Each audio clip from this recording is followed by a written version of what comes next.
morning everyone, it's Monday, so it's time for my Monday Mama Musings, and I just wanted to ask you mothers to let go of the plan.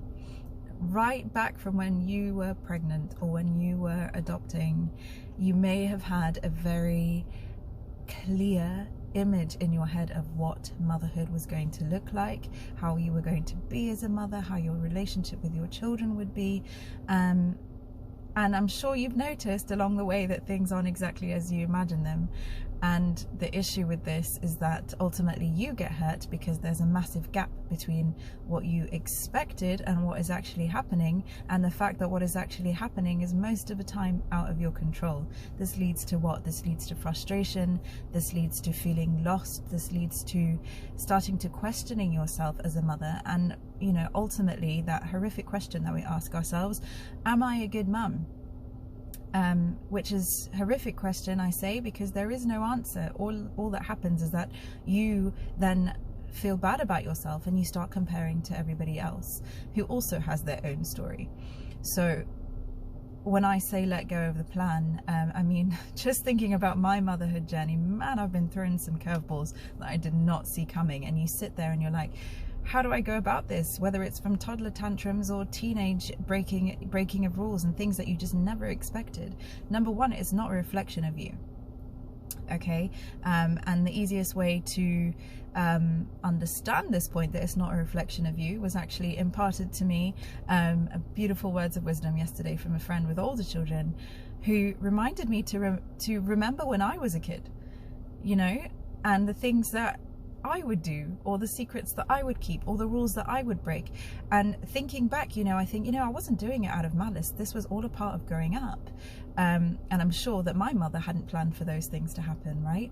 This is how it is. There are ups and downs, and wouldn't life be boring if everybody just went by a plan? So remind yourself of how you were. That really helps you to bring some perspective into the picture and to relate to your child as a human being that makes mistakes. And what this also does is create compartments. And I spoke last time about you and your child being separate. This is kind of on the same note, you know, making those compartments that me as a mother and my choices, and my child as a child and their choices, and then we've got the we in between, and the we in between is where the magic happens, but nobody is kind of interlocking and taking responsibility for things that aren't actually theirs. So back to the planning.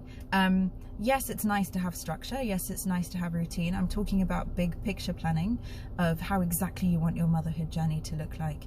The best thing you can do is hold on to the moment by moment choices. If you know me, you know I talk about this all the time, but know what kind of mothering approach, know what's important to you, your values, what are, you know, ask yourself that question as a mother, what is important to me, and then base all your choices on your answer.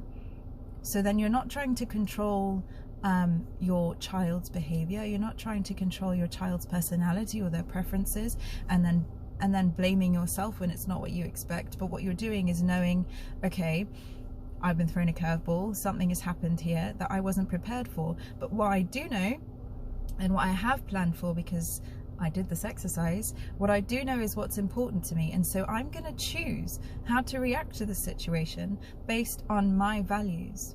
Okay, so for example, if one of my values as a mother, which is true, one of my values as a mother is honoring honesty and encouraging honesty. And so I've been really, from the beginning, emphasizing that with both of my children. And as it stands at the moment, it's going pretty well, because I have remembered over and over again that rule breaking is not something that matters hugely to me, but what does matter is honesty and authenticity. So now my children know that if they do something wrong, quote unquote, or if they do, you know, make a mistake or whatever it is, that they're so happy to come and tell me. And it's so easy, it's not even a conscious thought, oh mum, you know, I did this thing, because I, in my responses, have chosen to stick to my values and honoring that value. So my response is first and foremost, I appreciate your honesty. There's no anger involved, because I've chosen not to react with anger. I've chosen not to react with judgment, shaming, and all of that, because the most important thing to me as a mother is nurturing that honesty between me and my child. Now, that's just one example, but bottom line is, planning the small stuff is fine as long as you also understand that you need to have some flexibility in there to allow space for your child to make their own decisions and be their own person. Just know, and just plan for your reactions to be aligned with your values. That's it today. Let me know if you have any stories similar to mine in the comments. If you have any questions, if it resonates, give a 2 hands up and have a beautiful day.